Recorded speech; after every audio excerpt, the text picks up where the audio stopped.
Morning champion this professor ஆஸ்வரின் from government college technology. நம்ம கூட நிவேதா இருக்காங்க, மெக்கானிக்கல் இன்ஜினியர். நம்ம என்ன பார்க்க போறோம் அப்படின்னா, நிவேதா ஒரு பீம் எடுத்திருக்காங்க. என்ன பீம் எடுத்திருக்கீங்க? அவங்க எடுத்திருக்க பீம் பேரு சிம்பிளி சப்போர்ட் பீம் சொல்றாங்க. அது ஏன் சிம்பிளி சப்போர்ட் பீம் சொல்றீங்க? ரெண்டு சைடும் சிம்பிளி சப்போர்ட்டா இருக்கனால அது நார்மல் சப்போர்ட் வச்சிருக்கனால அது சிம்பிளி சப்போர்ட் பீம் சொல்றாங்க. அதுல என்ன லோட் ஆக்ட் ஆகுது? லோட் வந்து P லோட் ஆக்ட் ஆகுது. அந்த P லோட் பாயிண்ட் லோட்ங்க. அந்த எடுத்துக்கிற பீம் வந்து சிம்பிளி சப்போர்ட் பீம்ன்றாங்க. லேட்டர் லோட் வந்து பாயிண்ட் லோட்ன்றாங்க. அந்த பாயிண்ட் லோட் செல்லமா எப்படி கூப்பிடுவீங்க? P அப்படி கூப்பிடுறாங்க. அது எங்க ஆக்ட் ஆகுது? மிட் ஸ்பேன்ல ஆக்ட் ஆகுது அப்படின்றாங்க. சோ இதான் வந்து நமக்கு தெரிஞ்சது. அப்ப மிட் ஸ்பேன்ல ஆக்ட் ஆகும்போது அப்ப load can be equally divided. Reaction at A எவ்வளவு வரும்? P/2 வரும். ரியாக்ஷன் P-யும் P/2 வரும். அப்புறம் மொமெண்ட் எடுக்கறாங்க. குறிப்பிட்ட தூரத்துக்கு வந்து x என்ற தூரத்துக்கு வந்து மொமெண்ட் எடுக்கும்போது இந்த சைடு வந்து பார்க்கறாங்க. பார்க்கும்போது P/2 x ரியாக்ஷன் எடுக்கறாங்க. அப்ப அந்த m = P/2x ல ∂m/∂p போடுறாங்க. P வந்து 1 ஆயிடும். அப்ப ∂m/∂p வந்து x/2. அது எது வரைக்கும் நம்ம செல்லுபடி ஆகும்னா 0 ல இருந்து l/2 வரைக்கும் செல்லுபடி ஆகும். ஏன்னா l/2 க்கு அப்புறம் இன்னொரு லோட் வந்துறலாம், அப்ப செல்லுபடி ஆகாது.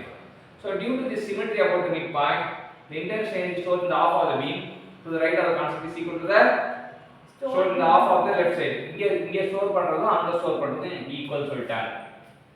Thus the total internal strain energy is U equal to integral 0 to L m square dx by 2EI. So அது வந்து 0 to L வரைக்கும் கண்டுபிடிக்கணும். ஆனா சிமெட்ரினால வந்து 2 times 0 to L/2 போட்டா கிடைச்சிடும்.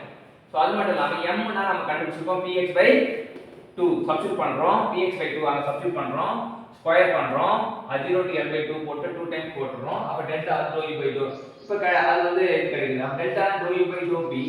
∂u/∂p னா வந்து நமக்கு வந்து இது எப்படி இது பண்றாங்கன்னா ∂u/∂p 2 டைம்ஸ் அப்படி தான் இருக்கு. m ∂m/∂p அப்படின்றாங்க.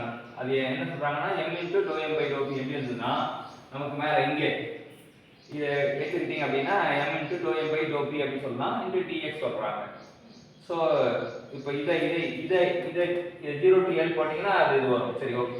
இப்போ நம்ம m க்கு பதிலா வந்து px/2 ∂m/∂p க்கு x/2 போடுறோம். போட்டுட்டு P/L3/48 இன்டகிரேட் பண்றோம். நமக்கு P/48 வருது. இது ஒரு கேஸ்டிங் தியரம் அப்ளை பண்ணி